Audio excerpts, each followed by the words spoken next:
How do we calm ourselves down fast? Now, what I'm going to talk about today does have to do with breathing, but it's probably not what you think I'm going to say. So make sure you stick around and join me for a little bit of education and also some tools I'll give you that you can try on yourself whenever you want, wherever you need to.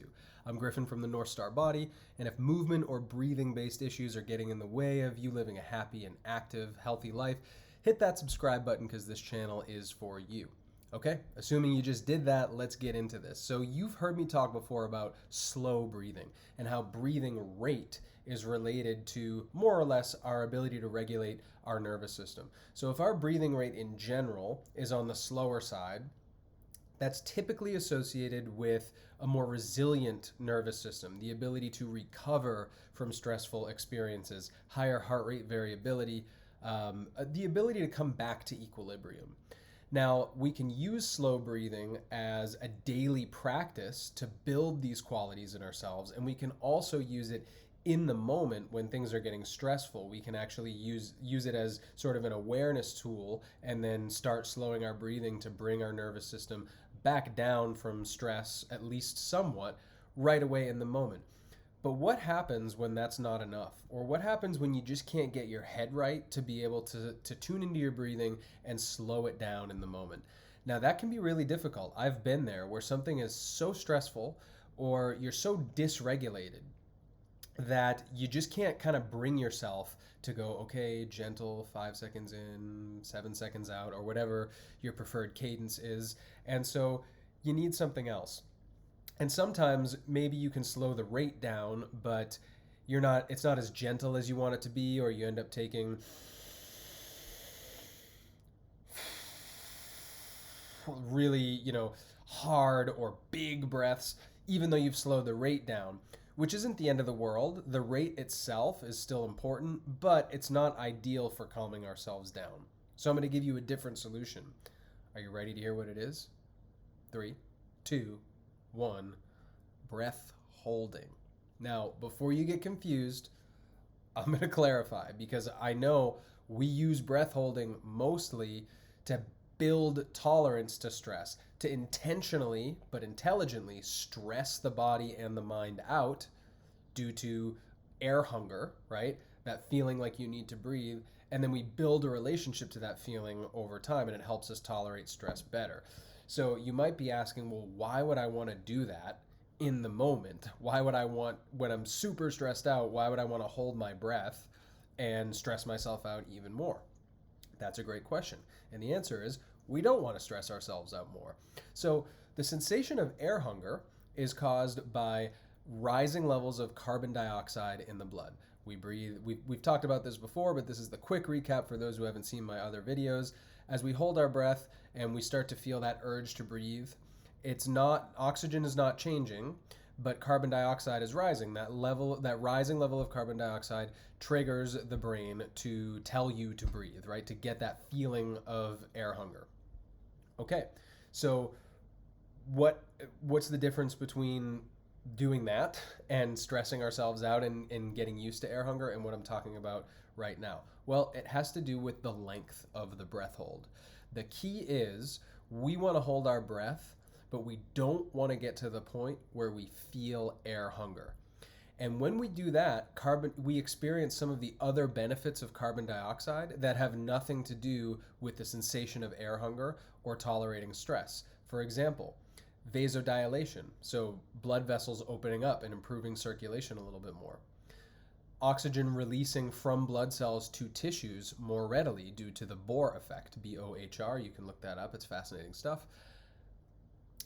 Lower blood pressure, and just generally a more calm nervous system. So understand that breath holding is a stressor only when we hold our breath to the point where we start to feel air hunger. But what if you just exhaled gently, normally, don't force any air out, but just took a normal breath in, a normal breath out, and held your breath for 3 or 5 seconds? If you don't experience air hunger, you're still getting a tiny increase in carbon dioxide in your blood without it getting to the point where it triggers a stress response. And that is tranquilizing. That is a nervous system down regulator. So sometimes when we're in a super stressful situation and we can't regulate ourselves enough to even go, okay, and start to slow the breathing, just stopping your breathing just for a few seconds, not to the point of air hunger, can be way more accessible because it's just something, boom, you do, and then you release the breath hold before you feel air hunger. And it's something that, well, it's just something different, right? So I'm going to give you two ways that you can practice this. The first is called many small breath holds. It comes from the Oxygen Advantage system by Patrick McEwen. It's the very first exercise anybody ever learns in the Oxygen Advantage, which is basically what I just talked about like a couple seconds ago. You are breathing normally. You don't do anything different. You don't take a big breath and then let it out. You're just, after a normal exhale, you just stop breathing. You can pinch your nose if that helps, or you can just stop breathing and you count to 5. After 5, you continue breathing. That's it. Now, if you feel air hunger at 5 seconds, go less. Try 4 seconds, 3 seconds, even 2 seconds, right? Whatever you can do without feeling air hunger, but you don't need to go above 5 seconds. So if 5 seconds is fine, just keep it at 5 seconds. If 5 seconds gives you air hunger, try lower until you get a point where you don't experience air hunger. And you can do this from anywhere 1 minute to 3 minutes. And the best part is, if you're really stressed out and maybe there are people around, like with anything breathing related, you don't have to, nobody has to know you're doing it. So you're just holding your breath after an exhale, assuming I'm not pinching my nose, nobody's the wiser. And it's just a great concrete way to, boom, interrupt my pattern of anxious thoughts or reactivity or however I respond to stress, because it's such a, it's not slowing down the breathing, it's not a gradual intervention, it's just boom, interrupt my process. That can also be a helpful part of it.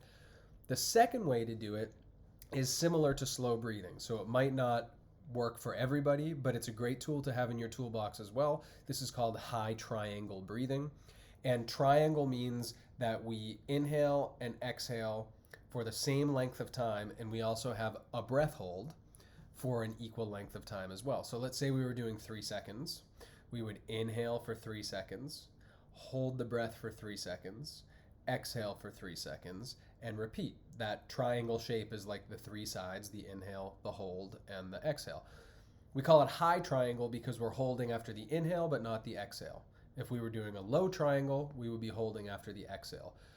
We're not going to do low triangle because breath holding after the exhale is typically a little bit more stressful and can give us air hunger sooner. So choose a cadence. Start with 3 seconds. Maybe you do 4 seconds. Find one that feels good for you. Probably you don't want to go more than 5 seconds if you're trying to down regulate, but the key is you don't want air hunger, because again, then it becomes a stressor, and we use those stressors for there's a different time and a place for that, right? So when we're stressed in the moment, we're not trying to stress ourselves more. We're trying to get the tranquilizing benefits of carbon dioxide without the air hunger and the stress that comes with it. So you've got many small breath holds from the Oxygen Advantage. You've got high triangle breathing. Try it out. Let me know in the comments which one worked for you best and how you're going to use it in your daily life the next time that you are stressed out.